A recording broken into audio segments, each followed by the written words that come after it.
and welcome back. I am so excited to share another wonderful Wednesday with you all. And if you frequent or visit our channel a lot, you know what we've got going on. We are going to be doing a science experiment.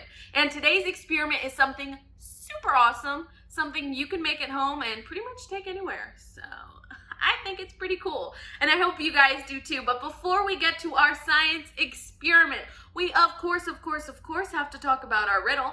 So our riddle today I think is really fun, really silly, and if you're a Disney fan, I think it'll float your boat. So our riddle today is, what do you call a fairy who hasn't taken a bath? All right, I'll let you guys think on it, and as always at the end of our videos, we will figure it out together. Let's get to our experiment, guys. I hope you guys are excited because, like I said earlier, our science experiment today is pretty stinking cool. We are going to be making our very own boats. No, sadly, we're not going to be making yachts for ourselves. We are going to be making plastic bottle boats, and they're going to propel or move themselves. Now, how are we going to do that, and what are we going to need? We're going to do that using a science, and we're going to need, like I said, a plastic bottle, a tongue depressor. We're going to need some rubber bands, and this one is kind of like the up in the air one. I'm going to be using pencils, but you could use like kebab sticks or sticks from your backyard. Quite honestly, my backup plan if pencils don't work is a stick from my backyard. So I'm not too worried about it. Other than that, we might need scissors. We might. I'm just saying that as a just in case catch-all, because when we use our scissors, we know we've got to be super careful and mindful of how we use them, because we don't want to hurt anyone or ourselves. So please be careful with those scissors and get permission, please. Thank you. Now, for our boat, we're using a plastic bottle. You guys can decorate this however you want. I don't think I'm going to spend too much time painting the bottle itself, but I think I'm going to try and make a fun little flag to use, again, the tongue depressor, stick in there, and then have a fun little flag design. All right, let's get started on the steps you will need to do to make your own boat. All right, guys, it's time for step number 2. What are we going to be doing? We are going to be making our ship's flag. Now, it's pretty straightforward. You can make whatever you want to go on this boat. What I'm going to be doing is just cutting out a little rectangle, and then from that rectangle, I cut out a little triangle. So, boom, that's all I cut out. And I got this funny little funky flag. I wanted one with a little bit of flair at the end, so that's what I did. Now, what else am I going to do? I'm going to take my tape after I make my little design on here, which will be a surprise at the end. I'm going to take my popsicle stick, I'm going to take my tape, and I'm just going to tape it on right there, right here, so that it looks like this. And once this is done, I'm going to be making an incision along my boat once I get it all rigged up properly, which you guys will see in the next step. I'm going to make an incision right here, and it'll just rest on the bottom because that's the only place there'll be a hole. All right, so let's move on to step number 3. So it's step number 3 time. Oh yes, step 3. What are we doing? We are taking our plastic water bottle, cap still on and everything, and making our boat part of the boat. Now, I want to give a little disclaimer. If you have more rubber bands, use them. Unfortunately, I do not. I'm going to be covering this in tape. But before I get to that tape part, I wanted to show you what is underneath there because it is super important. These pencils, these sticks, whatever you are using, are going to hold up our motor. I'll show you how to put that on just a little bit later, but it is very important that they are strong, they are in place, they don't move. They're very rigid. That's why I'll be putting my tape on. But if you have more rubber bands, like I said, go crazy with it because they'll stay better that way. So, like I said, we're making sure that these are strong, making sure they're even. You can see my rubber bands are completely flat. There's not a wrinkle, there's not a twist, nothing. And that is because the pencils stay better that way. That's my little tidbit of information that I found out from doing this. Learn from my mistakes. So this is what we got going on. We're moving on to step number 4, where we are going to coat this in some tape. But before I do that, I am going to take my scissors and I am going to make a little incision right here because that's where I want my flag to be. So I'll see you guys in step 4. All right, guys, it is step 4, and this step is our last step. So open those ears. We are done. We've put all the tape on our boat. We've covered where those rubber bands are, and we've got our sticks on nice, safe, and sound. So what are we going to do? What is this last step? We are putting our propeller on. Now, if you guys remember at the beginning, I made sure to say, hey, sandwich it in there. We want to make sure it's in the middle before we tape off our ends. That is because we are wrapping it around our 2 sticks. So you can see that it is floating kind of right here, and then boom, we just wrap it around. Now, this is super important because this is how we're going to propel our ship forward. So my recommendation would be move it more towards the end of your stick, in my case pencil, and we're going to twist.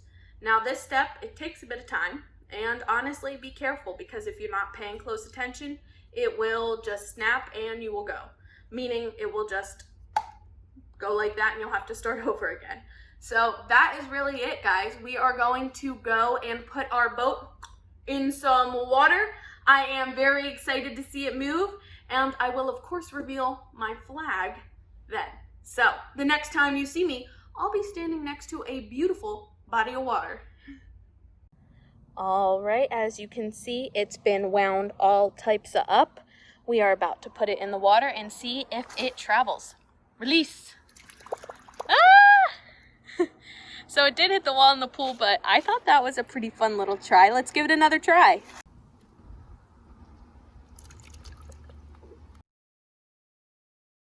So, how did you guys enjoy the experiment? Did you like it?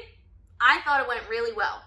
Although our boat may not be making the transatlantic journey anytime soon, I wouldn't even say across the lake anytime soon, I really think it was a fun little experiment that we got to try. You can try it in your bathtub. I have a little pool in the backyard. I tried it in a little kiddie pool. Do whatever you can to try it. Take it to the lake. See how far you can make it go.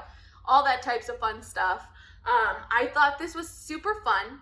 But one thing I did not realize, and now in retrospect, having completed this experiment, I want to let you guys know, depending on how you twist this, you will either go forwards or backwards because each twist has got its own thing. Now, I forgot this when I pushed it in the water after twirling it up and it went backwards. And I was like, where did it go? And it's because I had totally blinked on the fact that if I twirl it backwards, it will propel itself backwards. So that's just a little tidbit of information I picked up while doing this experiment. Overall, I enjoyed it and I hope you did as well. Now, let's move on to our positive action. Today, our positive action or positive tip of the day is going to focus on taking care of both our brains and our bodies. So, what exactly am I talking about? Well, if you guys watch our videos, you already know what I'm talking about because today's positive tip is a review of all the things we've already covered. So, keep those ears open and let's go over them one more time. We've talked about in the past making sure we brush our teeth, right? And how important that is. We've got to make sure we're doing it in the morning and at night before we hit our pillows and go to dreamland because guess what? Plaque is building up and we don't want that. No, no, no. Next thing we talked about was making sure we're eating healthy. So we've talked about eating healthy. What are ways we can do that? Well, making sure you have colors all over your plate. And no, I'm not talking about funfetti cake mix. I am talking about making sure you have different colored vegetables and fruits with every meal. Next, we talked about exercising and stretching. We talked about how stretching in the morning and at night can help our bodies feel very relaxed and ready for the day. Another thing we talked about is how to make exercising fun because guys, it is so fun. All we have to do is just hang out with some friends, play some capture the flag, maybe a little game of soccer, and there you go, you've got your exercise in for the day. Now, one of the last things we covered was making sure we get enough rest.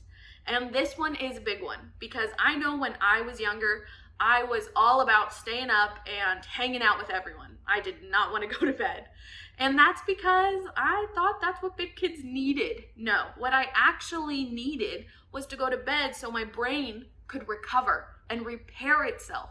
Because when we're asleep, if you've watched our other videos, you know that when we're asleep, our brain takes that time to rebuild, repair, and to grow. And if we don't get that rest, we don't get that growth. And I don't know about you guys, I want that growth. So I hope you guys take into consideration everything we've talked about today because it is so, so important to make sure that we are doing well, not only with our bodies, but with our brains as well. So go out, go continue to take care of yourself, and now let's go read our book. I hope you guys are ready because we are breaking into a brand spanking new chapter of Judy Blume's Super Fudge. Oh yes, we are in chapter 12, Tootsie Speaks Out. So let's jump right back in and figure out what happens. So, one morning in May, Fudge woke up. "Hurry up," he said. "You're going to be late for school."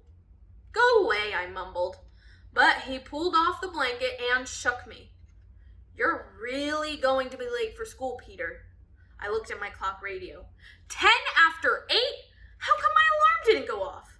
I wondered as I jumped out of bed. I raced into the bathroom, splashed some cold water on my face, threw on some clothes, and headed downstairs. It was quiet in the kitchen. "Where is everyone?" I asked. Fudge sang, jumping up and down. "Ha ha ha ha ha, it's Saturday!" I really fooled you, didn't I? You little... But he was already out the back door and running before I could get my hands on him. I clunked back upstairs and got into bed. I'm gonna kill that kid, I told myself. I'm gonna tear him into little pieces. I'm going to... I tossed and I turned, but it was no use. I got up and I walked down the hall to her room. She was sitting up in her crib, flinging out toys one at a time. She stood up when she saw me and held out her arms. I lifted her out of the crib. "Yuck," I said. "You're really smelly."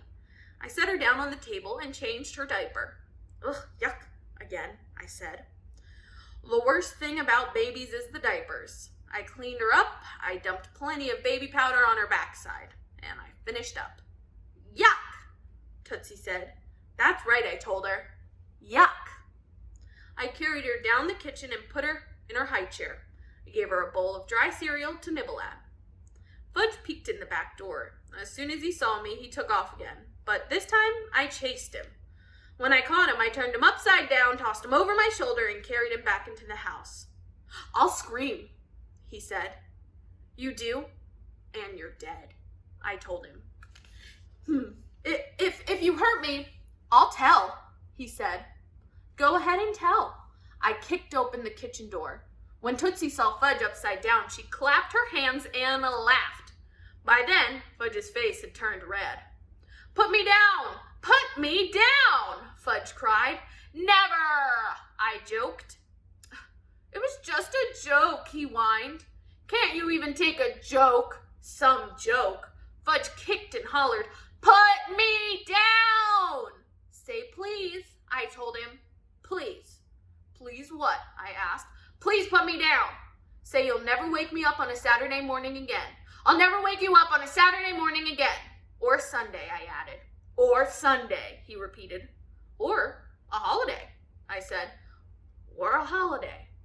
"Tell me how sorry you are for what you did today," I said. "I'm sorry." "Yes, but how sorry?" "Very sorry." "Very, very sorry?" I asked. "Yes, very, very, very sorry." I stood him up and I watched as the blood drained back out of his face into the rest of his body. "Ha!" he said. wriggling from me. I had my fingers crossed behind my back the whole time, so ha ha ha ha ha. None of what I just said is true.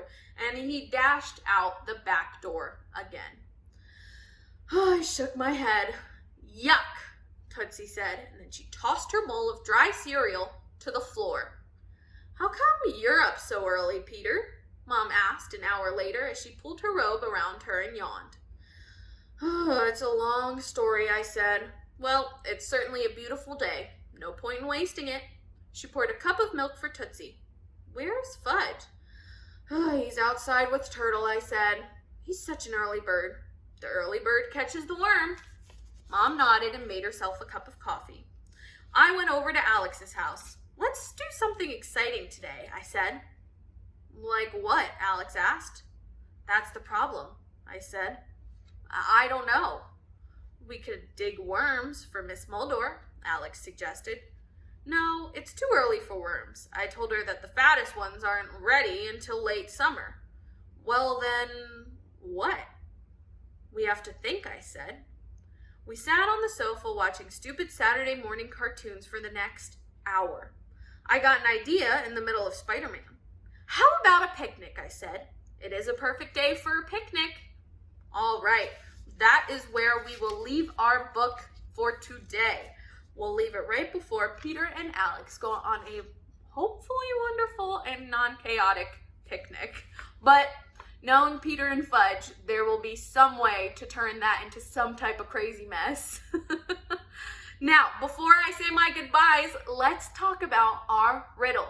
So, if you guys remember, our riddle today was really funny and a little bit of a honor or tribute to Disney. So, our riddle was, what do you call a fairy that hasn't showered? The answer is Stinkerbell. Oh, get it? Because she's stinky. Like Tinkerbell, but Stinkerbell. I thought it was funny, and I hope you guys did too. I'll see you guys tomorrow. Bye. Thank you so much for watching.